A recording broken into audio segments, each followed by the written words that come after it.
Bakit hindi natin naunawaan ang Diyos?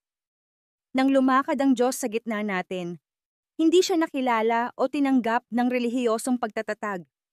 At samantalang sila'y nagsisialis, narito, sa kanya'y dinala ang isang lalaking pipi na inaalihan ng demonyo. At nang mapalabas ang demonyo, ay nagsalita ang lalaking pipi. At nangagtaka ang mga karamihan na nangagsasabi, kailan may hindi nakita sa Israel ang ganito. Datapuat sinabi ng mga Fariseyo, sa pamamagitan ng prinsipe ng mga demonyo ay nagpapalabas siya ng mga demonyo.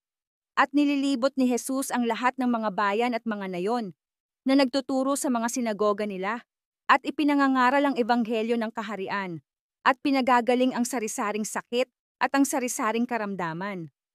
Matthew 9:32-35, idinagdag ang diin.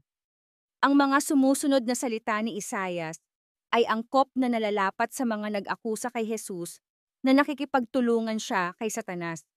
Sa aba nila, na nagsisitawag ng mabuti ay masama at ng masama ay mabuti, na inaaring dilim ang liwanag at liwanag ang dilim, na inaaring mapait ang matamis at matamis ang mapait. Sa aba nila na pantas sa kanilang sariling mga mata at mabait sa kanilang sariling paningin. Isaiah 5:20-21. Siya'y nasa sanglibutan, at ang sanglibutay ginawa sa pamamagitan niya. At hindi siya nakilala ng sanglibutan. Siya'y naparito sa sariling kanya, at siya'y hindi tinanggap ng mga sariling kanya. Juan 1:10-11. Ang salitang ito ay hindi lamang tumutukoy sa sinaunang kasaysayan. Ang Diyos ay patuloy na hindi kinikilala, hindi nauunawaan, at hindi kilala. Hindi natin nauunawaan ng Diyos dahil sa ating pagkahilig sa maling papapalagay na siya ay nakasentro sa kanyang sarili lamang tulad natin. Ngunit ang taong ayon sa laman ay hindi tumatanggap ng mga bagay ng Espiritu ng Diyos, sapagkat ang mga ito ay kamangmangan sa kanya, at hindi niya nauunawa, sapagkat ang mga yaon ay sinisiyasat ayon sa Espiritu. 1 Corinthians 2:14. Ang sangkatauhan ay may pagkaakit sa panlabas na relihiyon.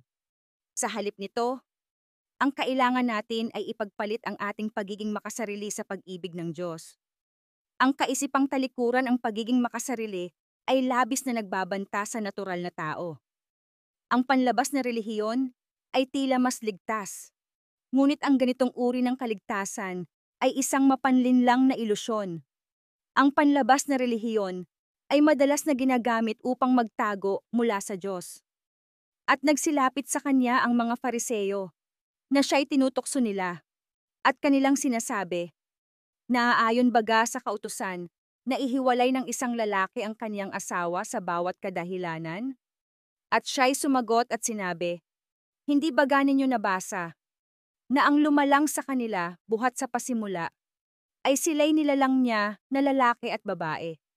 At sinabi, dahil dito'y iiwan ng lalaki ang kaniyang ama at ina, at makikisama sa kaniyang asawa, at ang dalawa ay magiging isang laman. Kaya nga hindi na sila dalawa, kundi isang laman. Ang pinapagsama nga ng Diyos ay huwag papaghiwalayin ng tao. Sinabi nila sa kanya, bakit nga ipinag-utos ni Moises na magbigay ng kasulatan sa paghihiwalay at ihiwalay ang babae? Sinabi niya sa kanila, dahil sa katigasan ng inyong puso ay ipinaubaya sa inyo ni Moises na inyong hiwalayan ang inyong mga asawa.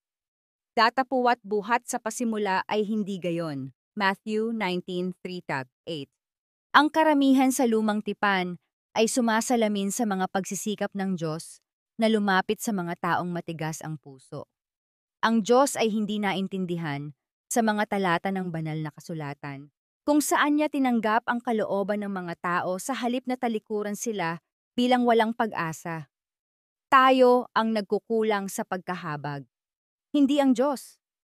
Gayunpaman, palaging mali ang ating pagbasa sa pakikitungo ng Diyos sa mga walang awa na tao sa lumang tipan.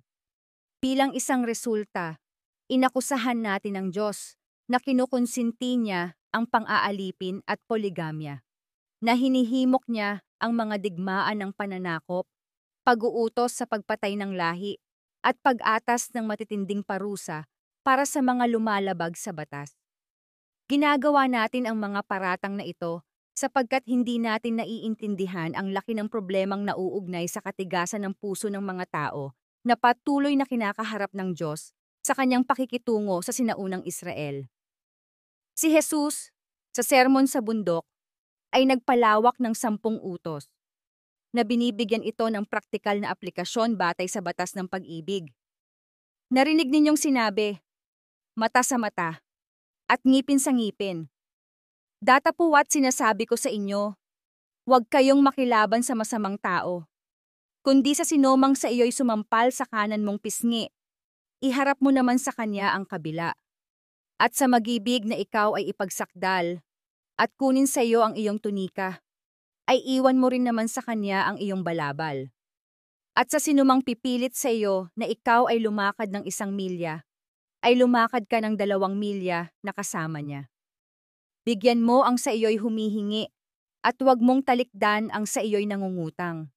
Matthew 5:38-42.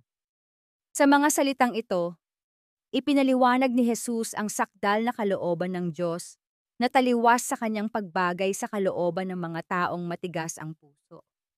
Sinabi sa kanila ni Jesus, kung ang Diyos ang inyong Ama, ay inyong iibigin. Ako, sapagkat ako'y nagmula at nanggaling sa Diyos, sapagkat hindi ako naparito sa aking sarili, kundi sinugo niya ako. Bakit hindi ninyo napag-uunawa ang aking pananalita? Sapagkat hindi ninyo mangyayaring dinggin ang aking salita, kayo'y sa inyong amang dyablo, at ang mga nais ng inyong ama, ang ibig ninyong gawin. Siya'y isang mamamatay tao, buhat pa ng una, at hindi nananatili sa katotohanan, sapagkat walang katotohanan sa kanya. Pagka nagsasalita siya ng kasinungalingan, ay nagsasalita siya ng saganang kanya, sapagkat siya'y isang sinungaling, at ama nito. Ngunit dahil sa sinasabi ko ang katotohanan, ay hindi ninyo ako sinasampalatayanan. Sino sa inyo ang makasusumbat sa akin tungkol sa kasalanan? Kung sinasabi ko ang katotohanan, bakit hindi ninyo ako sinasampalatayanan? Ang sa Diyos ay nakikinig ng mga salita ng Diyos. Dahil dito'y hindi ninyo dinirinig, sapagkat kayo'y hindi sa Diyos. Nagsisagot ang mga Hudyo, at sa kaniya'y sinabi, hindi baga magaling ang aming pagkasabi na ikaw ay isang Samaritano, at mayroon kang demonyo? Juan 8:40 o 48, idinagdag ang diin. Sinabi ni Jesus sa mga pinuno ng relihiyon, kayo ay mula sa inyong amang dyablo. Ang kanilang ama ay ang dyablo sapagkat minana nila ang baluktot na paglalarawan ng dyablo sa Diyos at nilabanan ng anumang pagbabago sa larawang iyon.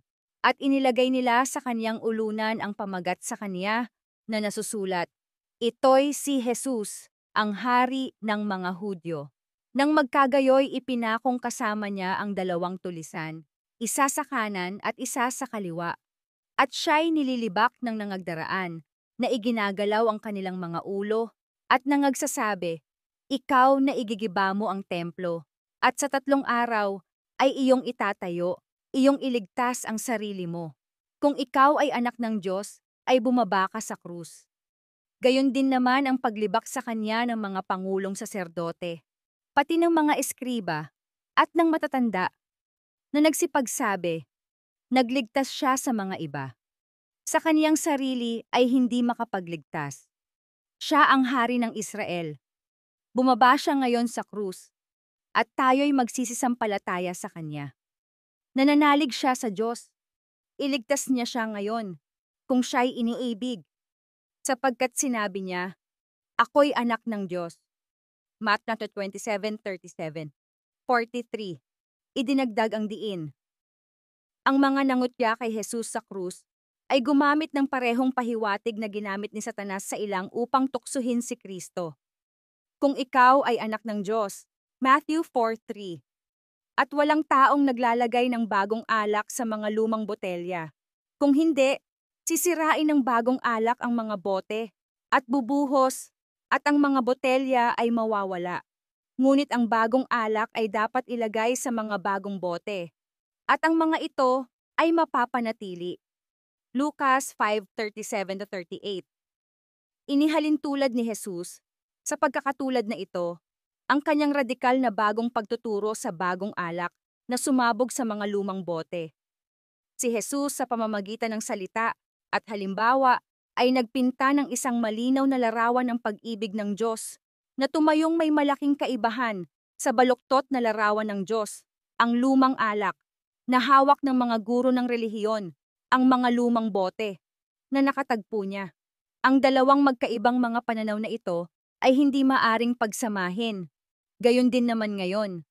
Ang larawan ng isang marahas na Diyos ay dapat mawala upang magbigay ng puwang para sa ating banayad na Diyos sa ating mga isipan. Our Daily Devotional, January 17, 2025, galing sa Aklat ng Mga Gawa. Ng ating banayad na Diyos, pahina 38-42. Pagpalain ka. Ng ating banayad na Diyos, nais niya na makilala mo siya upang magkaroon ng kaliwagan kung ano ang nangyari talaga sa lumang tipan at sa buhay mo ngayon sa pamamagitan ng kanyang bugtong na anak na si Jesus Kristo. Maranatha!